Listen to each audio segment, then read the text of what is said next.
प्रकृति के कण कण में संगीत विद्यमान है। संगीत हमारे जीवन का एक अभिन्न अंग है।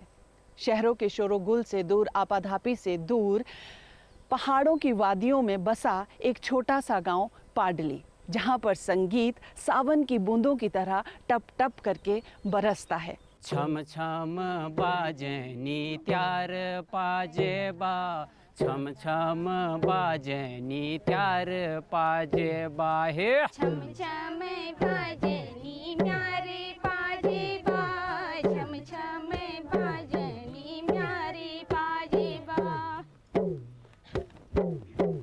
छम छम बाजे नी त्यार पाजे बा, छम छम बाजे नी त्यार पाजे बा हे। छम छम छम बाजे नी छम म्यारे पाजे छम छम बा, छम छम छम बाजे छम नी छम म्यारे पाजे बा। हे छम छम बाजे नी त्यार पाजे बा, छम छम बाजे नी त्यार पाजे बा हे। छम छम बाजे नी म्यारे पाजे बा, छम छम बाजे नी तारे पाजे बा। तो आइए इसके लिए मिलते हैं यहाँ के संगीतज्ञ पूरन चंद पपना जी से।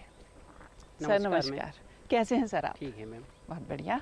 तो सर, यहाँ का फोक संगीत जिसके बारे में हमने बहुत कुछ सुना है, आप इससे हमें थोड़ा सा रूबरू करवाइए, बताइए इसके बारे में। जी मैम, यहाँ का फोक के बारे में आपको बताना चाहूँगा। जैसे कि यहाँ का जो मेन हमारा लोक नृत्य है झोड़ा। झोड़ा एक ऐसा नृत्य है जिसमें यहाँ के गांव के सभी महिलाएं पुरुष हाथ पकड़ के गोल घेरे में झूम झूम के गाते हैं। इसी को झोड़ा कहते हैं। जी, तो ये किसी ख़ास मौके पे गाया जाता है, नाचा जाता है, या किस जी मौके, मैम, किस जी मैम, मौके के इसके लिए? बारे में बताना चाहूँगा मैं। जैसे कि कोई भी शुभ कार्य हो, जैसे कि कहीं शादी ब्याह हो, या कहीं कोई धार्मिक कार्य हो, या कहीं मेला त्योहार हो, कहीं मंदिरों में कोई शुभ कार्य हो रहा हो, तो उन अवसरों में झोड़ा अवश्य गाया जाता है। झोड़ा एक शुभ अवसरों में ही गाने वाला एक लोक नृत्य है। इसे तभी हम गाते हैं और झूम झूम के गाते हैं। अपनी मन की खुशी का इजहार हम करते हैं कि हम किस तरीके से इस अपनी मन की जो खुशियाँ हैं उनको कैसे हम व्यक्त कर रहे हैं। अच्छा, एक दूसरे को कैसे बांट रहे हैं हम। शादी ब्याह हो, शादी उसमें ब्याह, भी गा सकते बिल्कुल हैं इसको शादी ना? ब्याह हो, कहीं पे कोई और जैसे नामकरण हो, हमारे यहाँ छोटे नामकरणों में भी बच्चे का जन्मदिन है, उसमें भी हम गाते हैं झोड़ा। और मंदिरों में जैसे कहीं पे कथा हो रही हो, वहाँ पे भी झोड़ा गाया जाता है। ऐसा भी नहीं है, क्योंकि झोड़ा एक शुभ अवसरों में गाने वाला ही एक लोक नृत्य है। हे बजुले मोल्या या त्यार पाजे बा, बजुले मोल्या या त्यार पाजे बा हे। बजुले मोल्या या म्यारे पाजे बा, बजुले मोल्या या म्यारे पाजे बा। हे इजुले मोल्या या त्यार पाजे बा, इजुले मोल्या या त्यार पाजे बा हे। इजुले मोल्या या म्यारे पाजे बा, इजुले मोल्या या म्यारे पाजे बा। हे छम छम बाजनी त्यार पाजे बा, छम छम बाजनी त्यार पाजे बा हे। छम छम बाजनी म्यारे पाजे बा, छम छम बाजनी म्यारे पाजे बा। हे बजुले मोल्या या त्यार पाजे बा, बजुले मोल्या या त्यार पाजे बा हे। बजुले मोल्या या तारे पाजे बा, बजुले मोल्या या तारे पाजे बा। हे छम छम बाजनी त्यार पाजे बा, छम छम बाजनी त्यार पाजे बा हे। छम छम बाजनी तारे पाजे बा, छम छम बाजनी तारे पाजे बा। हे इजुले मोल्या या त्यार पाजे बा, इजुले मोल्या या त्यार पाजे बा हे। इजुले मोल्या या तारे पाजे बा, इजुले मोल्या या तारे पाजे बा। छम छम बाजनी त्यार पाजे बा, छम छम बाजनी त्यार पाजे बा हे। छम छम बाजनी तारे पाजे बा, छम छम बाजनी तारे जंगल में चाड़ी पथिला घुगुती घुराली कोयल की बोली सुनी।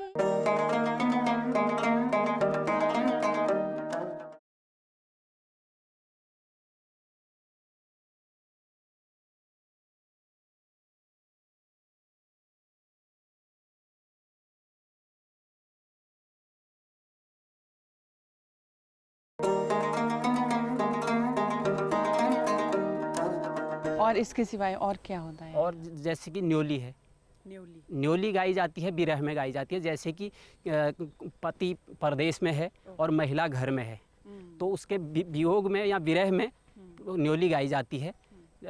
उसकी याद में महिला घर में कोई काम कर रही है या जंगल में घास काट रही है, तो अपने मन को इस तरीके से कुरेदती है कि अपने मन में उसकी मूरत को बसा के उस न्योली के बोलों को गाती है। जैसे कि मैं गा के सुनाना चाहूँगा। हाँ, ज़रूर ज़रूर।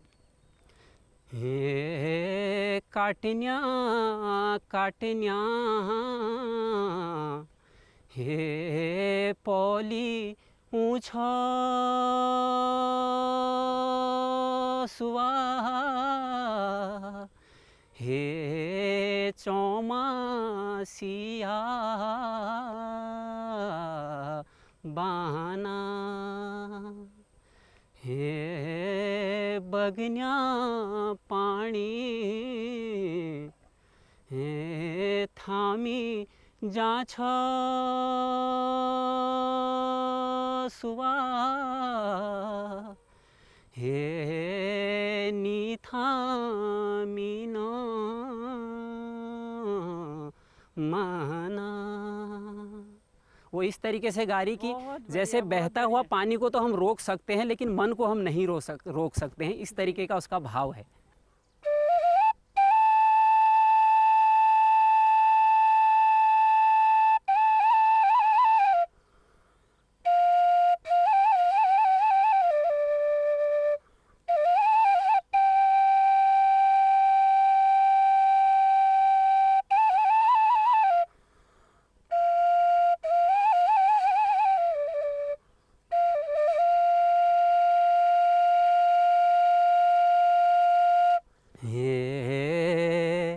काटन्या काटन्या हे पौली ऊँछ सुवा हे आजा काजा हे या बटी सुवा हे कबे किया वह छ। मास्टर जी, जो आपने अभी ये न्यूली सुनाई, जी विरह गीत, जी ठीक है, विरह गीत था ये। मतलब हमें शब्द तो नहीं पता चले, लेकिन जो इसकी मधुरता थी उसने कहीं हमारे दिल को छू लिया। चौमासी को बाना मतलब काठिनो काठिन, इसका लाइन का क्या मतलब? घास काट रही है वो, काटते काटते हम कितना ही काटें घास बढ़ते जाती है जी। और चौमास में जब बरसात होती है, बरसात चौमास बोल रहे, बरसात में जब नाला आता है तो बहते जाता है नहीं? तो अगर वो बहते पानी को भी हम चाहें तो रोक सकते हैं। इसका भाव ये है, अगर बहते पानी को हम चाहें तो रोक सकते हैं, लेकिन इस दिल को हम, ये मन को हम नहीं रोक सकते हैं। मतलब भावनाओं को जो हमारी, जो अपनी पति की जो मुझे याद आ रही है, उसे मैं नहीं रोक सकती हूँ। वो इस तरह से उसे व्यक्त कर रही है। हे बगन्या पानी हे थामी जाछ सुवा हे नी थामी न माना। जी, मतलब पानी को तो रोका जा सकता है, उसे तो किसी भी तरह से हम रोक सकते हैं, लेकिन ये दिल की जो भावनाएं हैं, इन्हें कैसे रोकें? कैसे रोकें? ज़्यादा वियोग तभी होता है, विरह ज़्यादा ही मन को होता है जब अकेले में कहीं पे महिला होती है, या ऐसे स्थान पे होगी, या तो जंगल पे होगी, या कहीं नदी नाले पे गई है। उस टाइम उसका दिल इतना कमज़ोर हो जाता है कि इतनी ज़्यादा उसे याद आती है अपनी पति की या अपनी प्रेमी की, तो इतनी याद आती है कि वो फूट फूट के रोने लगती है अंदर ही अंदर, व्यक्त बाहर नहीं कर पाती है, अंदर इतना रो रही है, तो उसी रोने की अपनी आह को एक लय में पिरोती है, तो उसी को न्योली कहते हैं।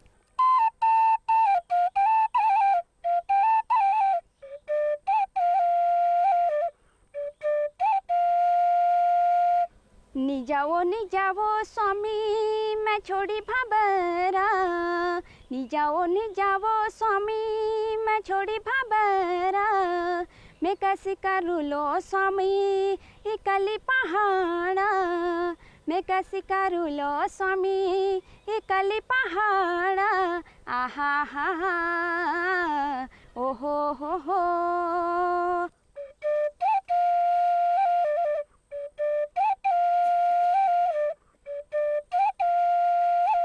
जंगल में चढ़ी पथिला घोगुती घुराली, जंगल में चढ़ी पथिला घोगुती घुराली, कोयल की बोली सुनी हिया भर जाली, कोयल की बोली सुनी हिया भर जाली, आहा हा हा ओहो हो।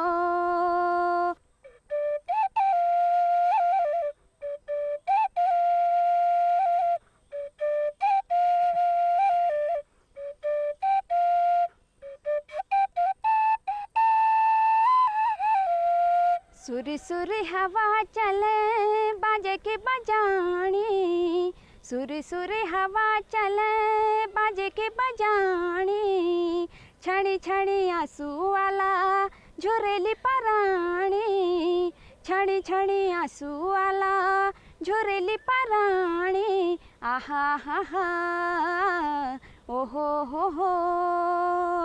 निजाओ स्वामी मैं छोड़ी भाबरा, मैं कैसी करूँ लो स्वामी ये कली पहाड़ा, आहा हा हा ओहो हो।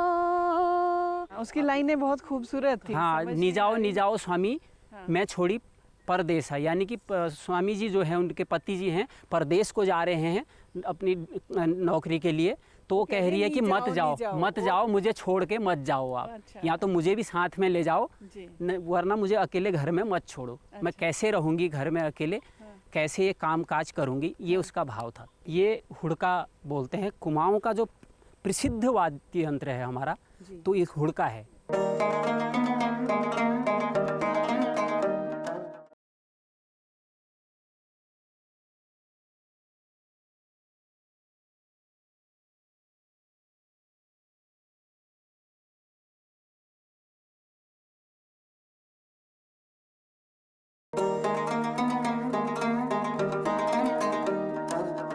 आहा बागीश्वर की बिमला छोड़ी, जैसे श्लोक में आया, जैसे दूसरा झोड़ा बताऊं आपको, मार झपा का सुर म्याई कौतिक ल्यरो, मार झपा का सुर म्याई कौतिक ल्यरो, मार झपा का। अब इसी का थोड़ा बढ़ता हुआ रूप हो जाएगा, जैसे ओहो बागेश्वर की बिमला छोड़ी तिल धारो बोला, हे बागेश्वर की बिमला छोड़ी तिल धारो बोला, हे बागेश्वर की बिमला छोड़ी तिल धारो बोला। थोड़ा गति तेज हो जाती है, इसी को और फास्ट करते हैं, बीच में अगर इसमें जोड़ गा के गाते हैं तो छपेली हो जाती है, जैसे कि हा हा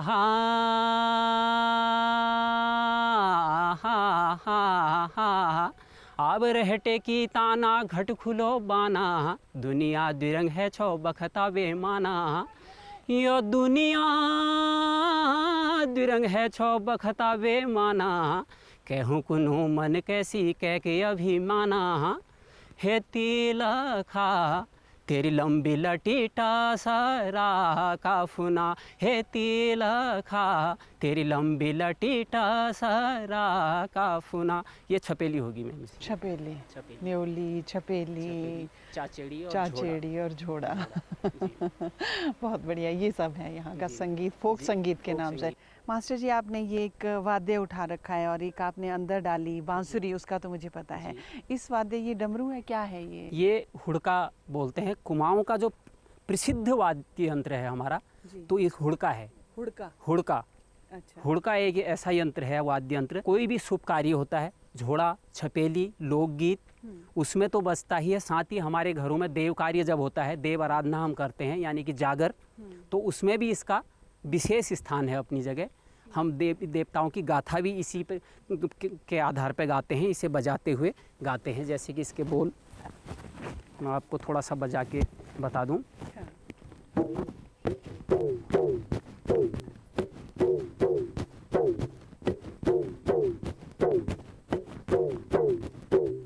ये झोड़े की बीट से थी।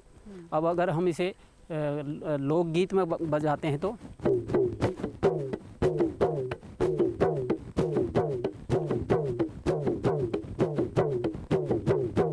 अगर जागर में बजाते हैं इसी को,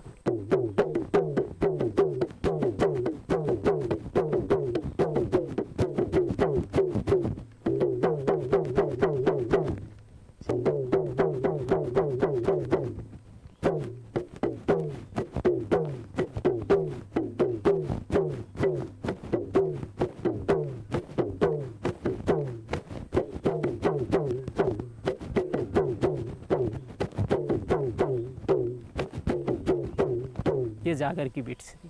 बहुत बढ़िया, बहुत बढ़िया। आपने ये कहाँ से सीखा?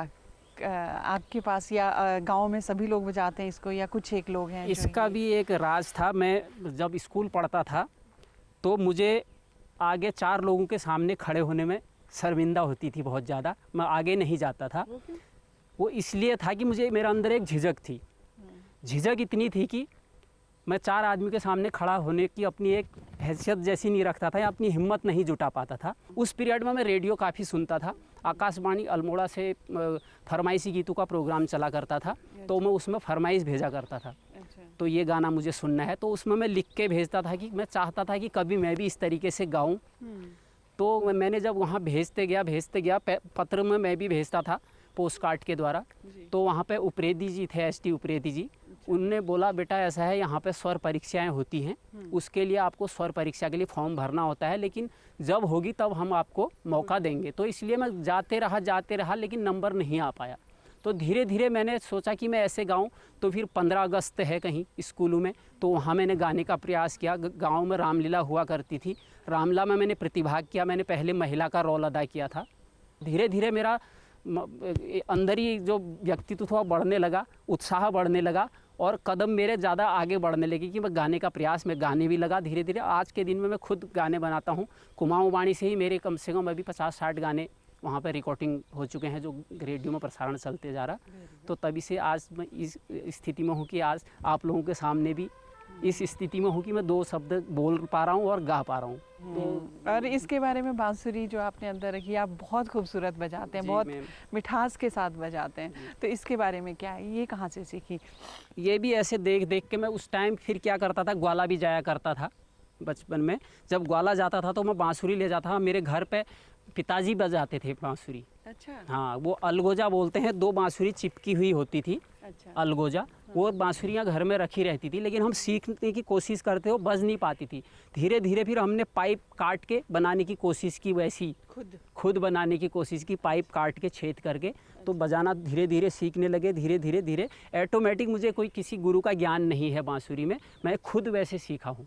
अच्छा। हाँ, बांसुरी मतलब के लिए दोनों मैंने किसी को यंत्र गुरु आपने नहीं, ऐसे ही सीख लिए, अपने आप से ही सीख लिए। तो अब आपका क्या, अब आप क्या सोचते हैं? जैसे आप कहते हैं कि मेरा लक्ष्य था कि मुझे इसको सीखना है, तो आपने कभी बच्चों के लिए इसके बारे में सोचा कि मैं आज का जो बच्चा है, जो युवा है, उनको भी कुछ ऐसा लक्ष्य? नहीं, हमारे कार्यक्रम चलते रहते हैं, मेरा माँ सरस्वती लोक सांस्कृतिक कला समिति के नाम से अपनी एक संस्था है, NGO है। मेरे पास 20 कलाकार अभी हैं। अच्छा। हाँ, 20 कलाकारों का दल मेरे साथ है। तो मैं उन्हें भी ट्रेनिंग देता हूँ, उन्हें सिखाता हूँ और जगह जगह पे हम परफॉर्मेंस देते हैं, कार्यक्रम करते हैं।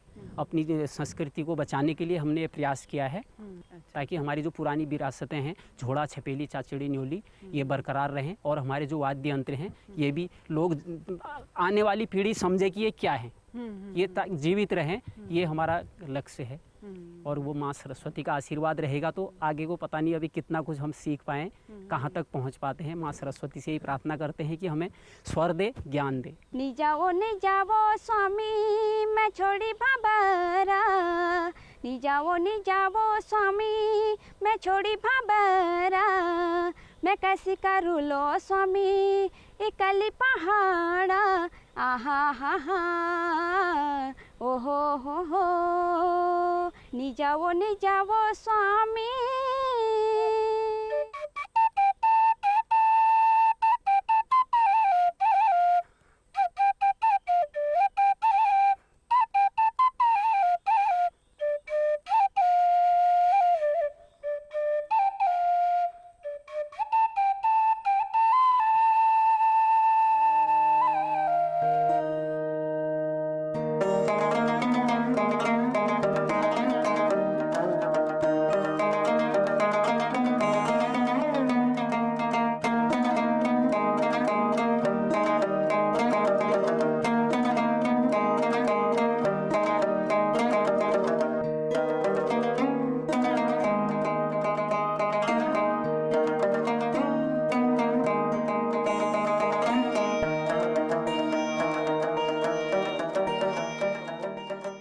तो वो जब एक बार अपने भक्तों के साथ आए थे तो यहाँ पर उन्होंने अपने भक्तों से कहा था कि एक अंजनी का लाल यहाँ आएगा जो इस जगह पर हनुमान जी की प्रतिष्ठा करेगा। उसी क्रम में बाबा का यहाँ पर 1940 के और 50 के बीच में आगमन हुआ। किसी ने कहा कि आपने एक साधु का अपमान किया है तो आप उनको बैठा लीजिए तभी ट्रेन चलेगी। एंग्लो इंडियन फिर भी ऐसे होते थे दिल के, समझते थे कि हिंदुस्तान में अभी ये लोग ऐसे संत विद्यमान हैं, तो उन्होंने जाके अनुरोध किया कि कृपा करके बैठिए, जहाँ तक जाना है चलिए उसमें।